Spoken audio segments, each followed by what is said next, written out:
ओम शांति। आज 29 जनवरी 2021 ईश्वरीय महावाक्य है। बाबा कहते, मीठे बच्चे, ग्रेट ग्रेट ग्रैंड फादर अर्थात सर्व धर्म पिताओं का भी आदि पिता है प्रजापिता ब्रह्मा, जिसके ऑक्यूपेशन को तुम बच्चे ही जानते हो। प्रश्न है, कर्मों को श्रेष्ठ बनाने की युक्ति क्या है? उत्तर है, इस जन्म का कोई भी कर्म बाप से छिपाओ नहीं। श्री मत के अनुसार कर्म करो तो हर कर्म श्रेष्ठ होगा। सारा मदार कर्मों के ऊपर है। अगर कोई पाप कर्म करके छिपा लेते तो उसका 100 गुना दंड पड़ता। पाप वृद्धि को पाते रहते हैं, बाप से योग टूट जाता है। फिर ऐसे छिपाने वालों की सत्यानाश हो जाती। इसलिए सच्चे बाप के साथ सच्चे रहो। ओम शांति। मीठे मीठे सिकी लदे बच्चे ये तो समझते हैं, इस पुरानी दुनिया में अब थोड़े दिन के हम मुसाफिर हैं। दुनिया के मनुष्य तो समझते हैं 40,000 वर्ष यहाँ और रहने का है। अभी कलयुग की आयु 40,000 वर्ष और पड़ी है। तुम बच्चों को तो निश्चय है ना, ये बातें भूलो नहीं। यहाँ बैठे हो तो तुम बच्चों को अंदर में बहुत गद होना चाहिए। इन आँखों से जो कुछ देखते हो ये तो विनाश होने का है। आत्मा तो अविनाशी है, ये भी बुद्धि में है। हम आत्मा ने पूरे 84 जन्म लिए हैं। अब बाप आया है। किस लिए आए हैं बाप? अब घर वापस ले जाने। पुरानी दुनिया जब पूरी होती है तब बाप आते हैं नई दुनिया बनाने। नई दुनिया से पुरानी और फिर पुरानी दुनिया से नई दुनिया। इस चक्र का तुम्हारी बुद्धि में ज्ञान है। अनेक बार हमने ये चक्र लगाया। अभी ये चक्र पूरा होता है। फिर नई दुनिया, इस चक्र का तुम्हारी बुद्धि में ज्ञान है। बाबा कहते, ये अनेक बार चक्र लगता, अभी तुम्हारी बुद्धि में ये चक्र का ज्ञान है। फिर नई दुनिया में हम थोड़े से देवताएं ही रहेंगे। इतनी सब बाबा कहते, जो अभी इतनी जनसंख्या, इतने थोड़े मनुष्य होंगे, बहुत थोड़े मनुष्य होंगे। फिर कहे मनुष्य, मनुष्य नहीं होंगे, कौन? फिर देवता कहा जाता है। मनुष्य से देवता बन रहे हैं, ये तो पक्का निश्चय है ना। बाकी कर्मों पर ही सारा मदार है। दैवी कर्म है इसलिए देवता। तो बाबा कहते, मनुष्य उल्टा कर्म करते हैं तो वे अंदर खाता रहता है। इसलिए बाबा पूछते, इस जन्म में कोई ऐसे पाप तो नहीं किए? ये है ही छी रावण राज्य। ये भी तुम समझते हो, दुनिया नहीं जानती कि रावण किस चीज का नाम है। बापूजी कहते थे राम राज्य चाहिए, परंतु अर्थ नहीं समझते थे। अब बेहद का बाप समझाते हैं राम राज्य किस प्रकार का होता है। यह तो धुंधकारी दुनिया है। अभी बेहद का बाप बच्चों को वर्षा दे रहे हैं। अभी तुम भक्ति नहीं करते हो, अभी बाप का हाथ मिला है। बाप के सहारे बिगर तुम विषय वैतरणी नदी में गोते खाते रहते थे। आधा कल्प है ही भक्ति। ज्ञान मिलने से तुम नई दुनिया सतयुग में चले जाते हो। अभी तुम बच्चों को ये निश्चय है। तब बाबा बोलते, क्या निश्चय है? कि हम बाबा को याद करते करते पवित्र बन जाएंगे। ये निश्चय है ना। फिर हम पवित्र राज्य में आएंगे। ये ज्ञान भी अभी तुम्हारी बुद्धि में है। कब? इस पुरुषोत्तम संगम युग पर। ये है पुरुषोत्तम संगम युग, जबकि तुम छीछी से गुलगुल यानी कांटों से फूल बन रहे हो। कौन बनाते? बाप। बाप को जाना है। अभी तुमने बाप को पहचाना है, जाना है कि वह हम आत्माओं का बेहद का बाप है। लौकिक बाप को बेहद का बाप नहीं कहेंगे। पारलौकिक बाप आत्माओं के हिसाब से सबका बाप है। फिर ब्रह्मा का भी ऑक्यूपेशन चाहिए ना। तुम बच्चे सबका ऑक्यूपेशन जान चुके हो। विष्णु के भी ऑक्यूपेशन को जानते हो, कितना सजा हुआ है। स्वर्ग का मालिक है ना। अब ये तो संगम का ही कहेंगे ना। मूल वतन, सूक्ष्म वतन, स्थूल वतन, वह भी संगम में आते हैं ना। बाबा समझाते पुरानी दुनिया और नई दुनिया का ये संगम है। अभी तब पुकारते हैं पतित पावन आओ। पावन दुनिया है नई दुनिया और पतित दुनिया है पुरानी दुनिया। ये भी तुम जानते हो, बेहद का बाप भी पार्ट बजाते। बेहद के बाप का भी पार्ट है। वे क्रिएटर डायरेक्टर है ना। सब मानते हैं तो जरूर उनको है? बाबा कहते याद करते, मानते हैं तो जरूर उनका भी तो पार्ट है ना। एक्टिविटी होगी। उनको आदमी नहीं कहा जाता, उनको तो शरीर नहीं है। किसको? शिव बाबा को। वे तो निराकार है ना। तो बाबा कहते उनको तो शरीर नहीं है, बाकी सबको या तो मनुष्य या देवता कहेंगे। शिव बाबा को तो न देवता और न मनुष्य कह सकते, क्योंकि उनको शरीर ही नहीं। ये तो टेम्परेरी लिया है। ये ब्रह्मा का तन, ये तो टेम्परेरी लिया हुआ। वे खुद कहते मीठे मीठे बच्चों, मैं शरीर बिगर तुमको राजयोग कैसे सिखलाऊं। मुझे मनुष्यों ने ठीक कर भीतर में कह दिया, परंतु अभी तो तुम बच्चे समझते हो मैं कैसे आता हूं। अभी तुम राजयोग सीख रहे हो, कोई मनुष्य तो सिखला न सके। देवताओं ने सतयुगी राजाई कैसे ली? जरूर पुरुषोत्तम संगम युग पर राजयोग सीखे होंगे। तो ये सिमरण कर अभी तुम बच्चों को अथाह खुशी होनी चाहिए। हमने अब 84 का चक्र पूरा किया। बाप कल्प कल्प आते हैं।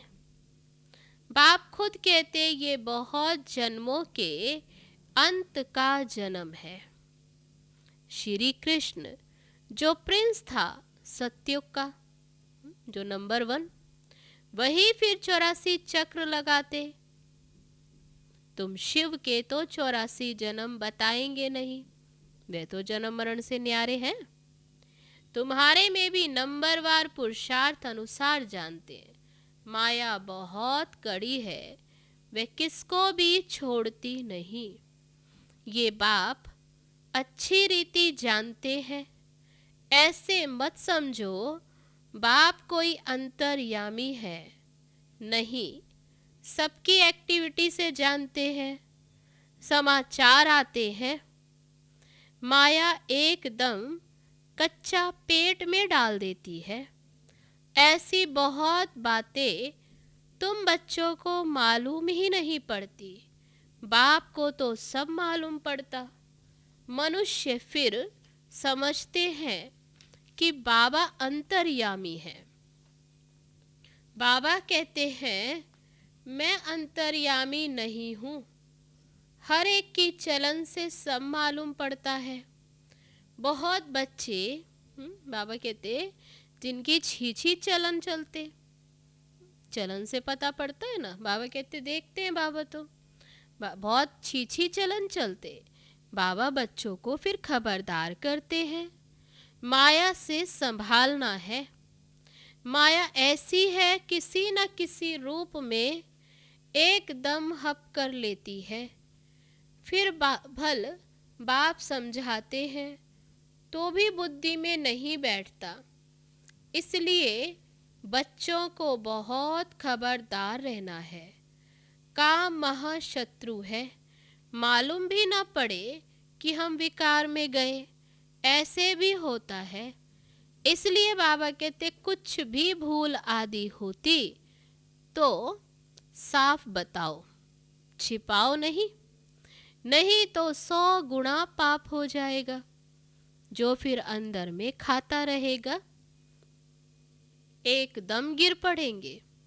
सच्चे बाप के साथ बिल्कुल सच्चा होना चाहिए, नहीं तो बहुत बहुत घाटा है। माया इस समय तो बहुत कड़ी है। ये रावण की दुनिया है। हम इस पुरानी दुनिया को याद ही क्यों करें? हम तो नई दुनिया को याद करें, जहां अब जा रहे हैं। कहाँ जा रहे हैं? नई दुनिया, सतयुग।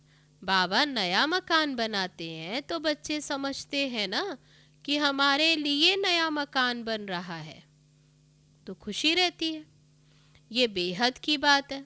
बेहद का बाप, तो बाबा कहते बेहद की नई दुनिया बनाते हैं बाप। हमारे लिए नई दुनिया स्वर्ग बन रही है। स्वर्ग में जरूर मकान भी होंगे रहने के लिए। अब हम नई दुनिया में जाने वाले हैं। जितना बाप को याद करेंगे उतना गुलगुल फूल बनेंगे। हम विकारों के वश कांटे बन गए थे। बाप जानते हैं माया आधा को तो एकदम खा जाती है। तुम भी समझते हो, जो नहीं आते वह तो माया के वश हो गए ना। बाप के पास तो आते नहीं, चले जाते, आते नहीं, तो बाबा कहते जरूर माया के वश हो गए। ऐसे माया बहुतों को हप कर लेती है। बहुत अच्छे अच्छे कहकर जाते हम ऐसे करेंगे, ये करेंगे, ऐसे वायदे करते हैं। हम तो यज्ञ के लिए प्राण देने को तैयार हैं। बाबा कहते आज वह है नहीं। तुम्हारी लड़ाई है ही माया के साथ।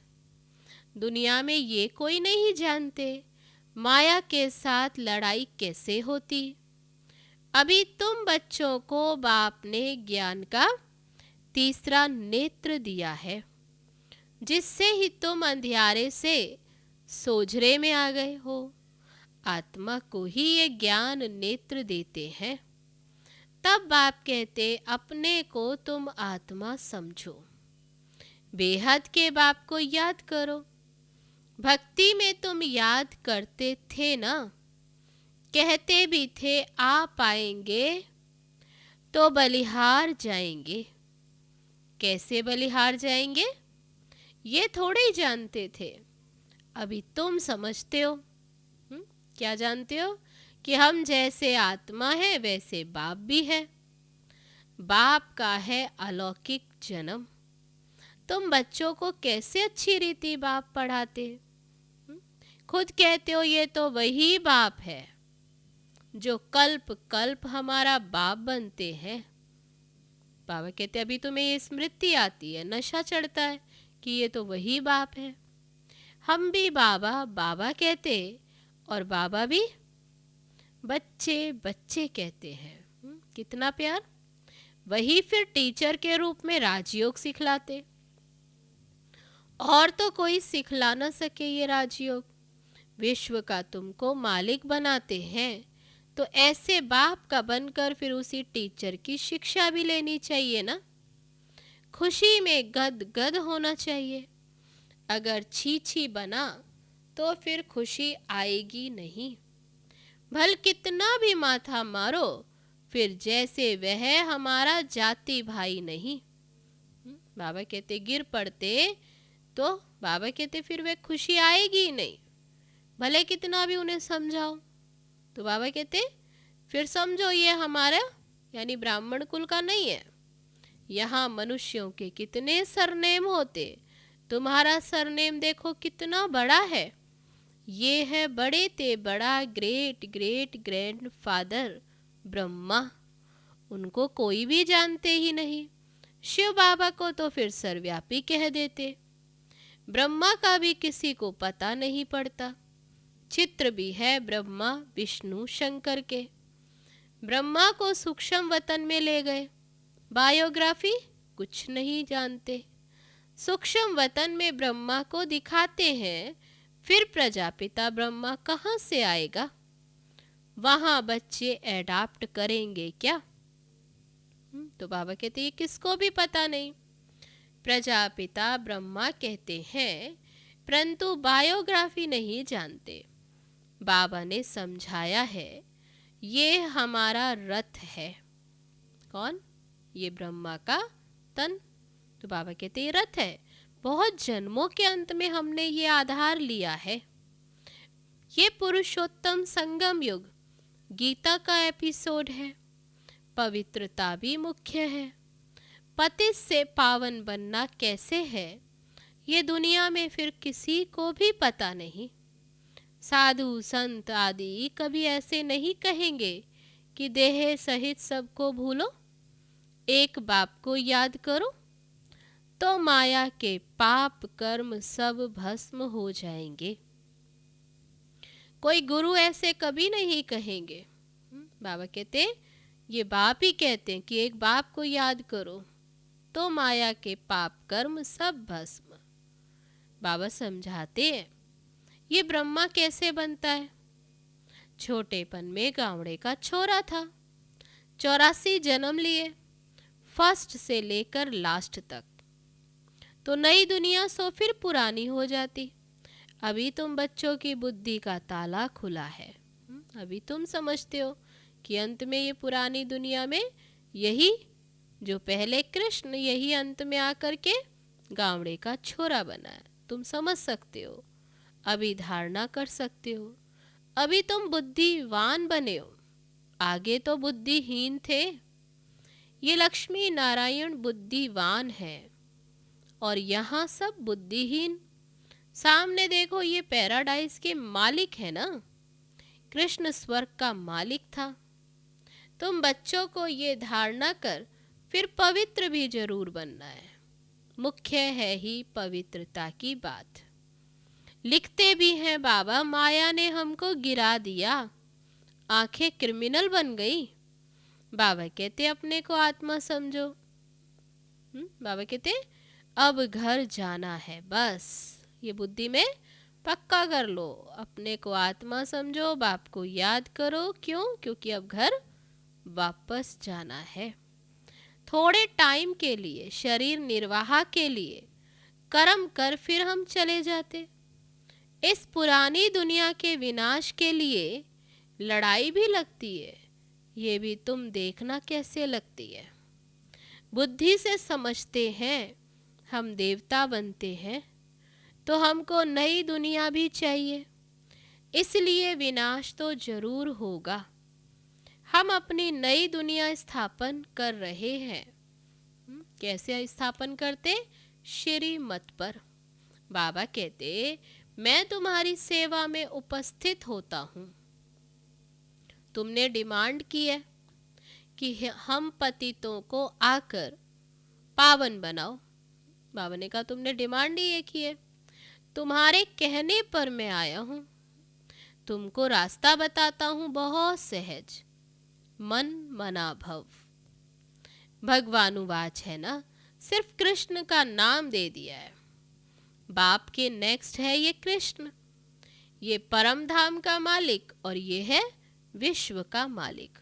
तो नाम डाल दिया कृष्ण का। सूक्ष्म वतन में तो कुछ होता ही नहीं, सभी से नंबर 1 है श्री कृष्ण, जिसको बहुत प्यार करते। बाकी तो पीछे पीछे आए हैं। स्वर्ग में तो सभी जा न सके। तो मीठे मीठे बच्चों को हड्डी खुशी रहनी चाहिए, आर्टिफिशियल खुशी नहीं चल सकती। बाहर से किस्म किस्म के बच्चे बाबा के पास आते थे। कब पवित्र नहीं रहते, बाबा समझाते थे, विकार में जाते हो तो फिर आते ही क्यों हो। कहते थे क्या करें, रह नहीं सकते। रोज आता हूँ, यहाँ रोज आता हूँ, ना जाने कब कोई ऐसा तीर लग जाए। तो बाबा कहते, ऐसा कहते थे, आप बिगड़ सदगति कौन करेंगे, ये भी समझते हैं। तो आकर बैठ जाते थे, माया बड़ी प्रबल है। निश्चय भी होता है, बाबा हमको पतित से पावन गुलगुल बनाते हैं, परंतु क्या करें, फिर भी सच तो बोलता था। अब जरूर वह सुधर गया होगा, उनको ये निश्चय था, इन द्वारा ही हम सुधरेंगे। ये पढ़ाई जो भी भगवान पढ़ाते, बाबा कहते ये तो निश्चय है, किससे ही सुधरेंगे। इस समय कितने एक्टर्स हैं, एक के फीचर्स ना मिले दूसरे से, फिर कल्प के बाद उस ही फीचर्स से पार्ट रिपीट करेंगे। आत्माएं तो सब फिक्स है ना, सभी एक्टर्स बिल्कुल एक्यूरेट पार्ट बजाते रहते, कुछ भी फर्क हो नहीं सकता। सभी आत्माएं अविनाशी है, उनमें पार्ट भी अविनाशी नुधा हुआ है। बाबा कितनी समझाने की बातें बताते, कितना समझाते हैं, फिर भी बच्चे बाबा कहते भूल जाते, समझा नहीं सकते। बाबा इतना समझाते फिर भी बच्चे, बाबा कहते समझा नहीं पाते। ये भी ड्रामा में होना है। हर कल्प राजाई तो स्थापन होती है, सतयुग में आते ही है थोड़े से, वो भी नंबरवार। यहाँ भी नंबरवार है ना, एक का पार्ट एक ही जाने, दूसरा कोई जान नहीं सकता। अच्छा, मीठे मीठे सिक्की लदे बच्चों प्रति माता पिता बाप दादा का याद प्यार और गुड मॉर्निंग। रूहानी बाप की रूहानी बच्चों को नमस्ते। हम रूहानी बच्चों की रूहानी बाप दादा को नमस्ते नमस्ते। ओम शांति। अब है धारणा के लिए मुख्य सार। पहली पॉइंट, सच्चे बाप के साथ सदा सच्चा रहना है, बाप पर पूरा पूरा बलिहार जाना है। दूसरी पॉइंट, ज्ञान को धारण कर बुद्धिवान बनना है, अंदर से जिगरी खुशी में रहना है, कोई भी श्रीमत के विरुद्ध काम करके खुशी गुम नहीं करनी है। अब है आज का वरदान। ज्ञान की गुह्य बातों को सुनकर उन्हें स्वरूप में लाने वाले ज्ञानी तू आत्मा भव। ज्ञानी तू आत्माएं हर बात के स्वरूप का अनुभव करती हैं। जैसे सुनना अच्छा लगता है, गुह्य भी लगता है, लेकिन सुनने के साथ साथ समाना अर्थात स्वरूप बनना, इसका भी अभ्यास होना चाहिए। मैं आत्मा निराकार हूँ, ये बार बार सुनते हो, लेकिन निराकार स्थिति के अनुभवी बनकर सुनो। जैसी पॉइंट वैसा अनुभव, इससे शुद्ध संकल्पों का खजाना जमा होता जाएगा और बुद्धि इसी में बिजी होगी तो व्यर्थ संकल्पों से सहज किनारा हो जाएगा। तो आज का वरदान, ज्ञान की गुह्य बातों को सुनकर उन्हें स्वरूप में लाने वाले ज्ञानी तू आत्मा भव। अब है आज का स्लोगन। नॉलेज एवं अनुभव की डबल अथॉरिटी वाले ही मस्त फकीर रमता योगी है। नॉलेज एवं अनुभव की डबल अथॉरिटी वाले ही मस्त फकीर रमता योगी है। अच्छा, तो ये थे ईश्वरीय महावाक्य जो अभी हम सब ने सुने। अच्छा, ओम शांति।